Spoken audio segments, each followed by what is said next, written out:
uFalabo Manele Sikhuzwayo i-album yakhe ethi into engidinayo esina 5 days iphumile shuthi day number 6. Ingoma zakhe-ke lezi ezenza kahle laphana kuphi online uma siyibheka, kodwa esifuna ukubheka-ke inakho uFalabo ingoma yakhe ethi savele sahlukana isahleli ku-number 2, isiney'nsuku nama-hour ihleli laphana ku-number 2. uFalabo angazi noma wayithola yini ekule position before yokuthi abe ku-number 2.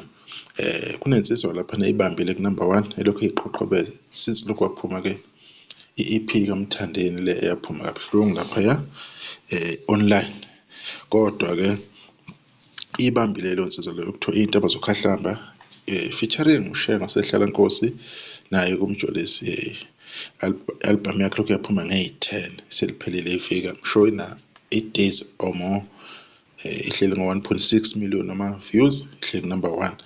Ilandela uFalabo ngengoma yakhe ethi savele sahlukana. Umbuzo omkhulu ukuthi-ke uFalabo engakwazi yini ukuthi yena naye awubambe u-number 1 ahlale phezulu. Lokho kungaba umlando-ke kuye uFalabo ukuthi na empilweni yakhe kuma-trending charts especially lapha ku-YouTube abe u-number 1. Anginalo ulwazi oluphelele wake waba yini u-number 1 before na last year angikhumbuli if uke waba u-number 1, kodwa-ke okwememory yami angikhumbuli u-number 1.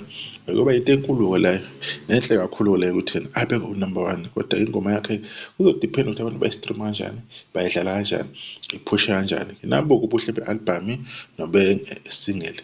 Lo mfowethu udedele i-single iy'ntaba zokhahlamba bavele abantu bahlala kuyona yakhuphuka ngamandla. uFalabo udedele album ingoma ziwu-12, ingakho-ke ama-views ezosplitha ingagcina-ke ingawushayanga u-number 1, kodwa sazi sobotha abantu baphusha kanjani. Nazi ezinye iy'ngoma kaFalabo ezilapha kuma-trending charts. Enye yazo ithi engidinayo ku-number 7, enye-ke iwu-number 8. Angazi noma ithi anokhetha kahleni lenqamukile-ke igama kalapho. Okunye esingakubalula-ke ngomsebenzi kaFalabo ukuthi-ke after 5 days uya lapha ku-YouTube ithi after 5 days ngo-12 or ngo-2 izobe isishintshile ithi after 6 days. Kungenzeka ukuthi ubuka le video yobe isishintshile lo after 5 days, right? Isiwushayile-ke u-2,215,045 wama-views laphana ku-YouTube, because lapha ku-Spotify iy'nombolo inongasheshi inongaphumi ngesikhathi, gcina ungakwazi ukuthi wenze ividiyo-ke ngendlela ekahle-ke. I-album kaFalabo-ke isidlulile-ke laphana ku-2 million. Ingoma zakhe ziwu-12 nje kuphela. Siyibonga le nsizwa ukuthi isaphusha kahle aphansi kwengcindezi efakwa abanye abaculi abakhiphile abanjengoSaliwe, abanjengoMzukulu. Kunzima uku-accessa lesa space lesena kunabantu abakanjalo abaphusha, kodwa uFalabo naye uyibambeza qina, usebenzisa ngamandla kakhulu. Abantu bamreceive kahle, sithembe ukuthi bazoqhubeka bodlala umsebenzi wakhe.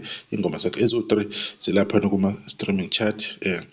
Number 8 ithi anokhetha kahle. Number 7 into engidinayo, bese kuthi yena savele sahlukana. Number 2 ehle lapha phezulu umphathi wohlelo u-MC, asazi ukuthi yena uyogcina kwenzakaleni, kodwa kubonga ngathi i-competition ishisa kakhulu lapha ku-number 1 lapha YouTube. Sizobuyela nezinye iy'ndaba sesizonifezela khona la into Fire Soweto TV. Siyabonga ithuba esilitholile ukuthi kufike manje. Nisakahle, ngiyabonga.